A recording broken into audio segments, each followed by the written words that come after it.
नमस्कार, B positive news पर आप सभी का स्वागत है। आप ये मेरे साथ रखे गुलाब देख रहे होंगे। गुलाब देखने में बहुत सुंदर लगते हैं, खुशबू बहुत प्यारी होती है, लेकिन साथ ही इनमें कांटे भी होते हैं। और आजकल पत्रकारिता का तो जो हाल है वो भी ऐसा ही कुछ हो गया है गुलाब की तरह, क्योंकि दिखता कुछ और है, होता कुछ और है, लेकिन छपता कुछ और है। किस तरह से पत्रकारिता की जाए, कैसे आप सच्चाई के साथ सच्चाई को आप सामने लेकर आ सकते हैं बेबाकी से, बिना डरे। आज इस मुद्दे पर हम बात करेंगे सीनियर जर्नलिस्ट विजय सब्रवाल जी से। और एक बात मैं और शेयर करना चाहूंगी कि जिस समय मैं मास कम्युनिकेशन की पढ़ाई कर रही थी, विजय सर हमारे कॉलेज में आते थे, अपनी स्पीच देते थे, बहुत मोटिवेशन मिलता था। उनके न्यूज़पेपर में कॉलम्स आते थे, वो मैं शुरू से पढ़ती रही हूँ। आज मैं अपने आप को लकी मानती हूँ कि मैं उनका इंटरव्यू कर रही हूँ। और बी पॉजिटिव न्यूज पर सर गुफ्तगू में भी आते हैं, आपने देखा होगा। लेकिन आज मैं सर के साथ गुफ्तगू करूंगी, इसके लिए मैं अपने आप को बहुत सौभाग्यशाली मानती हूँ। तो इस पोस्ट को जरूर देखिएगा और लाइक भी कीजिएगा। बहुत बहुत स्वागत है आपका बी पॉजिटिव न्यूज चैनल पर। धन्यवाद सर, आज हम गुफ्तगू करेंगे। आज हमारे गुफ्तगू का मुद्दा आप ही रहेंगे। आपके ही जो जीवन से कुछ क्वेश्चन मैंने उठाए हैं वो मैं आपसे पूछना चाहूंगी आज। तो सबसे पहले मैं बात करूंगी कि जो हमारे देश के पूर्व प्रधानमंत्री रहे गुलजारी लाल नंदा जी, जो कुरुक्षेत्र के निर्माता भी हैं, तो उनके साथ उनके समय से आप काम करते आए हैं पत्रकारिता में, सीनियर जर्नलिस्ट आप हैं। तो मैं जानना चाहूंगी कि उस समय की पत्रकारिता और इस समय की पत्रकारिता में कितना फर्क आया है। बहुत फर्क आया है। देखिए, आपने गुलजारी लाल नंदा जी का नाम लिया। उस समय के जो नेता थे वो उनका जो मैं ये कहूँ कि करैक्टर था, और वही चीज़ जो पब्लिक के ऊपर उनका असर करती थी। जो आज हमारे पॉलिटिकल लीडर्स हैं उनमें उस चीज़ की कमी आई है। उसी प्रकार जो जर्नलिज्म है उसमें एकदम चेंज आया है। उस समय की जर्नलिज्म जो थी, कुछ मॉरल्स लेके जर्नलिस्ट आते थे। आज के जर्नलिस्ट जो हैं वो मॉरल्स कम हैं, प्रोफेशन ज़्यादा है। Profession mean money. हर चीज़ को वो पैसे से तोल रहे हैं, ना कि ये जो न्यूज़ है क्या उनकी जिम्मेवारी बनती है या कहाँ पब्लिक इंटरेस्ट की बात उन्होंने करनी है। वो चीज़ें बहुत पीछे रह चुकी हैं।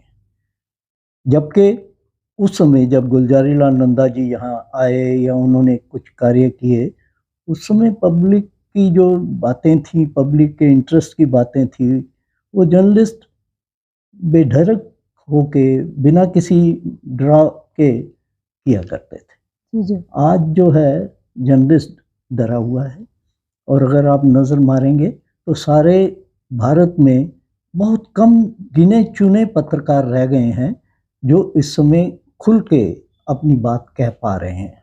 तो जो पत्रकार है, जो सच्चाई पर चलते हैं, तो कहीं ना कहीं उनके ऊपर भी तो तलवार लटकती रहती है। तो क्या इस टाइम में संभव है एक पत्रकार के लिए अपनी पत्रकारिता को सच्चाई के सामने, जनता के सामने पेश करने का ये टाइम है? देखिए, मुझे जिम्मेवारी पत्रकार की तो यही होती है कि वो खुल के बात करे, गलत को गलत कहे। लेकिन अब हम पिछले कुछ सालों से ये देख रहे हैं कि कितने ही पत्रकार छोटी छोटी बात को लेके जेलों में बंद कर दिए गए। चाहे उनके ऊपर कुछ भी केस लगाया, लेकिन उनको जमानत देने के लिए भी सुप्रीम कोर्ट तक पहुंचते पहुंचते 2-2 साल लग गए। ये कोई एक केस नहीं, कितने नाम हैं। अगर मैं गिनाने लगूं तो समय शायद उसी में निकल जाएगा। तो ये हमारे देश के लिए बड़े दुर्भाग्य की बात है। इस चीज़ को डेमोक्रेसी, किसी भी कंट्री की डेमोक्रेसी में जो पत्रकारों का योगदान होता है वो बहुत महान है। तो यो पत्रकारिता हमेशा खुले मन से होनी चाहिए, और जो पॉलिटिशियन राज कर रहे हैं उनके लिए हक में भी यही चीज़ जाती है कि पत्रकारिता को वो मान दें, उनकी बात को समझें, ताकि उनका एक पब्लिक के साथ संबंध बना रहे। ना कि वो ये चाहें कि जो पॉलिटिशियन चाहें, रूलिंग पार्टी चाहे, उसी तरह की जब पत्रकारिता हो जाएगी तो उसका देश को और डेमोक्रेसी को बहुत भारी नुकसान होगा। जो मैं समझ रहा हूँ आज हमारे देश के हालात ऐसे ही बने हुए हैं। जी। तो सर, आपसे एक सवाल और करना चाहूंगी कि हरियाणा के लगभग सभी मुख्यमंत्रियों के आप नजदीकी रहे हैं। तो आप जानते हैं सभी के बारे में। तो पॉलिटिकल लीडर्स के बारे में बात करना चाहूँगी कि पहले के जो लीडर्स हुआ करते थे और अब के जो लीडर्स हैं, उनकी मानसिकता में कितना फ़र्क आया है? क्या डिफ़रेंस हो गया है अब? वो भी बहुत फ़र्क आया है। अ, मैं अगर कहूँ कि ऑलमोस्ट सब जो चीफ मिनिस्टर हैं, भगवत दयाल शर्मा जी से लेके आज मनोहर लाल तक जितने भी आए, उनके साथ संबंध भी अच्छे रहे, मधुर संबंध रहे, लेकिन पत्रकारिता भी बड़े धड़ल्ले से की। अब फ़र्क ये है कि वो लोग, चाहे वो भजन लाल जी थे, चाहे बंसी लाल जी थे, इवन मैं ये कहूँ कि चौटाला जी भी, देवीलाल जी तो थे ही बहुत महान। चौटाला जी कई चीज़ें बर्दाश्त नहीं करते थे, लेकिन फिर भी उन्होंने पत्रकारिता स्वीकार की और पत्रकारों से उन्होंने कोशिश की कि अच्छे संबंध रहें। लेकिन यहाँ मैं ये बताना चाहता हूँ कि एज ए पत्रकार, जब मैं किसी चीफ मिनिस्टर को एक्सपोज करता था, देखिए उस समय कोई ये मोबाइल या आईडी, ये जो हमारा इस समय अवेलेबल हैं चीज़ें, वो नहीं थी। सरकार की फाइलों से ही हम लोग इन्वेस्टिगेशन करते थे पूरी तरह। बिना इन्वेस्टिगेशन के कभी हमने कोई न्यूज़ नहीं दिया था, जो कि आज पत्रकार फ़ौरन दे देता है, जी, जी, जी। गलत हो ठीक हो, दे परवाह नहीं करते।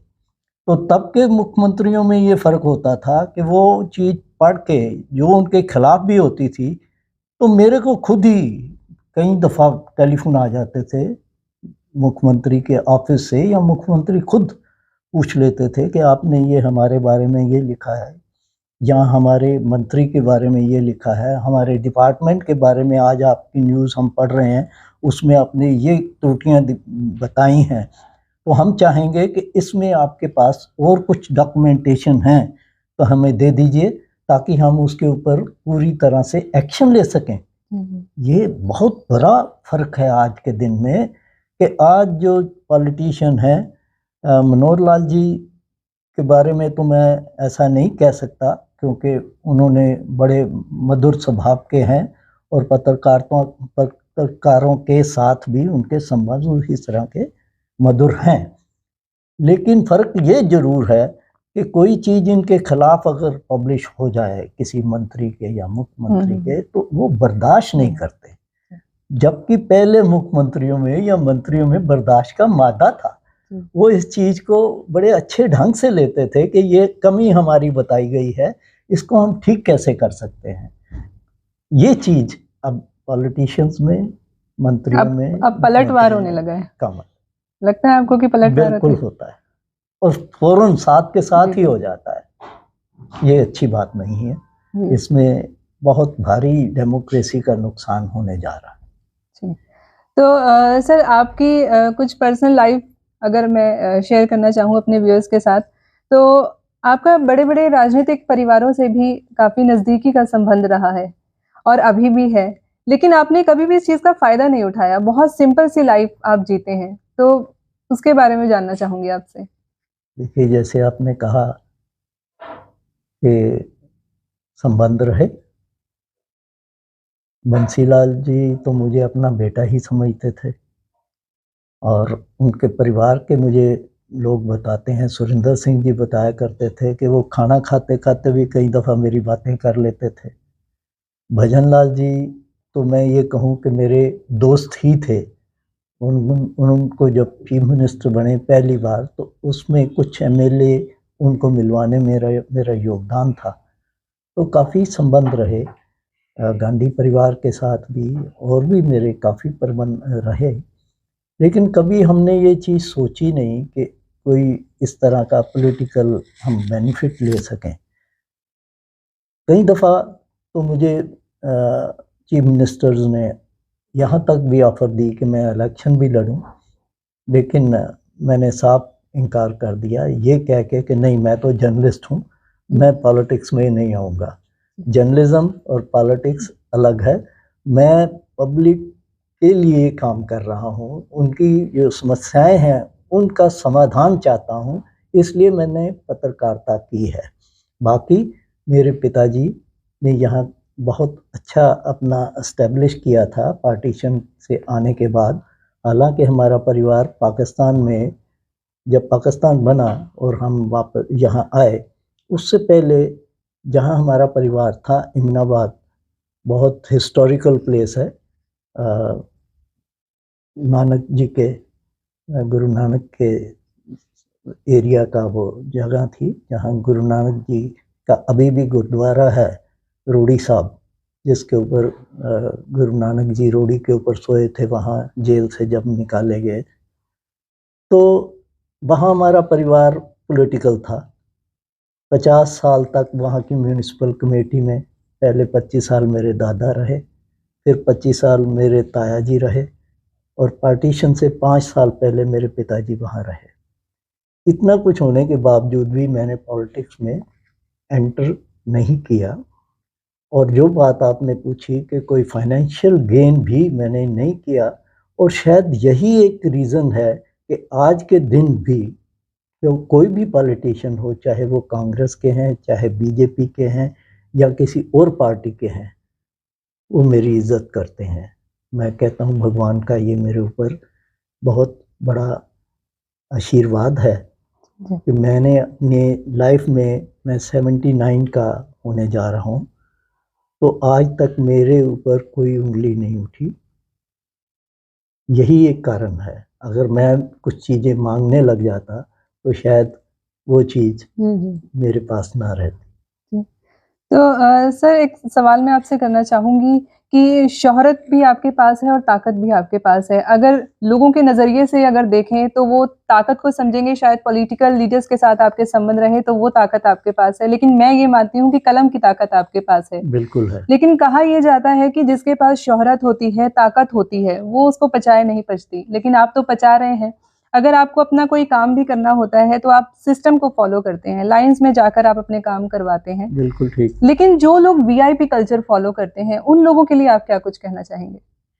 देखिए, अच्छी बात नहीं है कि जिसके पास पावर आ जाए तो वो, हमारी भाषा में तो यही कहते हैं कि उसका तो दिमाग खराब हो गया, जी, पावर जी। जो है दिमाग में चढ़ गई, और वहीं से उस शख्स का फॉल भी होता है।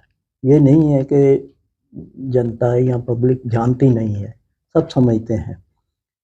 और आज के हालात में भी अगर देखा जाए, जो पॉलिटिशियन हलीमे हैं, मधुर हैं, वही तरक्की कर रहे हैं। बाकी तो देखिए आते हैं जाते हैं, उसमें कोई ज़्यादा है नहीं। तो मैं तो, जो मेरा संस्कार समझ लीजिए, मेरे फादर ने या मेरी मदर ने संस्कार दिए, और उसके बाद मैं समझता हूँ कि मेरी जो धर्मपत्नी है, उसका मेरे को पूरा साथ रहा।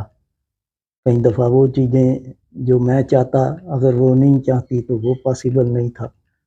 तो उस लिहाज से भगवान का मेरे ऊपर पूरा आशीर्वाद है। मैं जी। तो यही कहूँगा कि शायद उनकी वजह से मैं कुछ पब्लिक के लिए, ये हाँ, मैं एक चीज़ बताना चाहता हूँ कि सारे दिन में मेरा बाहर ऑफिस है, वो खुला हो, सुबह खुल जाता है, रात को 10-12 बजे बंद होता है, कोई भी आ सकता है। और जिस दिन भी मैं किसी 1 या 2 गरीब लोगों का काम, चाहे वो डीसी लेवल पे है या किसी मंत्री के लेवल पे है, करवा देता हूँ ना, तो शाम को मुझे बड़ी तसल्ली मिलती है कि आज मैंने किसी ज़रूरतमंद का काम, जो कि वैसे नहीं हो रहा था, मैंने करवाया। हुँ। तो सबसे बड़ी सैटिस्फैक्शन यही यही है। यही कहूँगा कि वो, अब जैसे आपने शुरू में ये कहा कि गुलज़ारी लाल नंदा जी के साथ रहने का मुझे मौका मिला।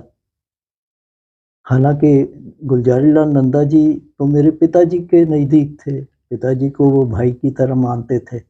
लेकिन पिताजी हमेशा मुझे साथ लेके जाते थे, इसलिए नंदा जी मेरे को एज़ ए यंग, वो समझते थे कि उनके जो भी साथी हैं, उनमें से सबसे छोटा उस समय मैं ही हुआ करता था। 26-27 साल का था मैं जब नंदा जी के चरणों में मैं पहुँचा। उनसे भी मैंने 15-20 साल बहुत सीखा हुँ। कि कैसे वो सादा जीवन हुँ, हुँ, जीते थे, हुँ। उसका इम्पैक्ट मेरे ऊपर भी हुआ, और वही चीज़ें मैं आज तक कर रहा हूँ। सुबह, जैसे आपने मेरे बारे में ही पूछा, तो मैं ये बताऊँ अगर आपको कि भगवान की दया से मुझे ना कोई ब्लड प्रेशर है, ना कोई शुगर है, सब जी, कुछ जी। अपनी जो मेरी बॉडी है बिल्कुल ठीक है भगवान की दया से अभी तक। क्योंकि सुबह सैर करता हूँ, उसके बाद आधे पौने घंटे का योगा करता हूँ। ये बहुत ज़रूरी चीज़ें हैं, जो कि हर इंसान को करनी चाहिए। और अब क्योंकि लोगों की इस तरह की हो गई है लाइफ़ नहीं, नहीं। कि वो डिजिटल टाइप हो गई है, बैठे हैं तो बैठे ही हैं सारा दिन, तो उससे वो कई बीमारियाँ आ रही हैं लोगों को। तो ये चीज़ें भी उनको ध्यान में रखनी चाहिए कि योगा करें, सैर करें और थोड़ा जो है अच्छा सोचें। जी, बुराई सोचने से आदमी के जिस्म के ऊपर बुरे असर पड़ते हैं। जी, जी, ये मेरा अपना एक्सपीरियंस है। जी। तो सर आप सीनियर जर्नलिस्ट हैं, तो आजकल के जो पत्रकार हैं, उनके लिए आप क्या कुछ मैसेज देना मैं चाहेंगे? उनको यही कहूँगा कि ठीक है, उनकी मजबूरी ज़रूर है कि वो पत्रकार बने हैं तो पत्रकारिता करनी चाहते हैं। लेकिन उनकी मजबूरी ये है कि उनके जो मालिक हैं, वो इस समय पूरे कमर्शियलाइज़ हो गए हैं। सिर्फ़ कमर्शियलाइज़ ही नहीं, वो तो बिक चुके हैं। कोई मालिक जो है किसी पार्टी का हो गया है, दूसरा किसी दूसरी पार्टी का हो गया है, जहाँ से उनको कोई पैसे मिल रहे हैं, या कह लीजिए कोई उनको कोई काफ़ी कुछ है चीज़ें लेने के लिए मिल रहा है, वो उसी का होके रह गया है। पत्रकारिता का मैं ये चाहूँगा कि अगर पत्रकार कुछ हिम्मत करें, तो वो कर भी सकते हैं। ये नहीं है कि ये सिर्फ़ हालात ऐसे ही हुए हैं, जब हम भी करते थे पत्रकारिता और हम कभी चीफ मिनिस्टर के खिलाफ लिखते थे, तो मैंने जैसे शुरू में ही आपको बताया कि सिवाय चौटाला जी के बाकी मुख्यमंत्री तो कभी उन्होंने टोका ही नहीं, वो खुश होते थे और हमारी रिपोर्ट को अपनी सीआईडी की रिपोर्ट से भी ज़्यादा महत्व देते थे। हाँ, चौटाला जी ने 1-2 दफ़ा मेरा पेपर टाइम्स ऑफ इंडिया हुआ करता था।